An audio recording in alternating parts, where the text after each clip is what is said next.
Salut, c'est Joe Lamèche. Aujourd'hui, je voulais vous parler de. Je l'ai posé où? Je ne sais même plus. Lady Kildare. Voilà, qui est là. Je ne vais pas vraiment vous parler de Lady Kildare, je vais plutôt vous parler d'une particularité éditoriale dans ce volume. Alors attention, il pleut, hein, ça peut faire un peu de bruit. Je suis désolé. Donc Lady Kildare, c'est à la base un récit qui était publié chez Image Comics sous le nom de Aria. Pas du tout Lady Kildare. Aria, en fait, ça a été rebaptisé Lady Kildare en France. Maintenant, parce que quand c'est sorti la première fois chez Semix, ça s'appelait bien Aria, sous prétexte qu'il existe une BD franco-belge qui porte le nom d'Aria, et comme Delcourt ne voulait pas qu'il y ait confusion, ils ont rebaptisé la série en Lady Kildare. Donc la série à la base, je vous l'ai dit, elle était publiée chez Image Comics par Brian Aberlin, qui avait quitté Topco. À l'époque, il travaillait chez Topco, c'était un des responsables de Topco Comics, la boîte de Marc Silvestri, etc., etc. Donc il quitte Topco, il fonde Avalon Studio avec Brian Holguin et Wal Spartacchio, et il recrute Jay Anacleto. Alors Jay Anacleto, c'est un dessinateur qui n'était pas du tout dessinateur à la base, et il faisait des études pour être dentiste. Il a montré son portfolio à Wal Spartacchio. Wal Spartacchio lui a dit tu devrais essayer et rencontrer Aberlin et Holguin. Et résultat, c'est ça, c'est Aria, c'est sa première série publiée. Ensuite, on lui connaîtra une carrière plus ou moins réussie, parce qu'il a sorti quelques projets plutôt sympas, genre le Marvels, qui est la suite du Marvel de Busiek, et Ross et Alex Ross. Mais c'est juste Kurt Busiek qui travaille avec lui, et lui il fait les dessins, donc Gianni Cleto. Mais il n'a pas fait vraiment de trucs. En fait, c'est un dessinateur un peu lent, c'est vraiment beau ce qu'il fait. Hein. C'est plutôt joli, c'est de la peinture. Faut aimer le genre. Moi je trouve ça pas mal. Pour un dentiste, franchement c'est pas mal. Et en fait, la particularité de cette série, donc Aria, c'est une fée qui est dans le monde des humains, donc c'est juste ça le scénario, je vais pas vous en expliquer plus. Je vais pas vous expliquer plus ce qui s'est passé. Mais la particularité, c'est qu'il y a eu un crossover avec Angela. Angela, création de Neil Gaiman et Todd McFarlane en 1993, sauf que en 2003, Neil Gaiman a gagné son procès contre Todd McFarlane. Vous saviez que la série, et notamment Spawn numéro 9, n'ont jamais été réédités par Todd McFarlane parce qu'il n'a plus les droits sur le personnage de Angela, que Gaiman a récupéré et qu'il a revendu à Marvel.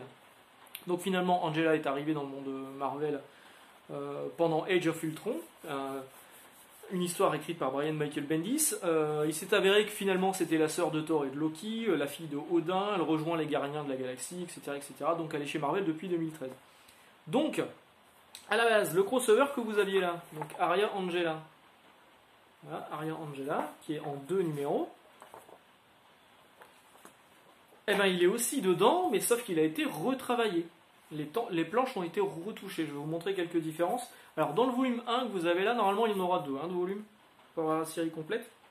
Il y a The Magic of Aria 1 à 4, Aria Angel, et c'est bien précisé en dessous, fut initialement publié aux USA sous le titre de Aria Angela. Et vous avez Aria Midwinter's Dream. Je vous ai pas précisé non plus que Avalon Studio, dont je vous avais dit qu'il y avait Portacchio, bon ils ont quand même sorti d'autres trucs. Il y a eu Stone avec toujours, je crois que c'est toujours Holguin, c'est à Berlin je crois le scénario bien. C'est à Berlin le scénario. Hop, Stone avec Wise Portacchio au dessin. Voilà, ça c'est les VF. Le numéro 1 je l'ai pas parce qu'en fait j'avais la version originale de la première mini-série de Stone. Bref, c'était une petite aparté. Brian Holguin, le scénariste de Aria, il est surtout connu parce qu'il travaillait sur Spawn. Il a longtemps travaillé sur Spawn, puis après il est parti chez Avalon Studio. Donc je vous disais quelques différences. Une page est très révélatrice. Je vous montre quoi, la page VO avant? Ouais, la page VO. Alors la page VO, vous l'avez là, notez bien.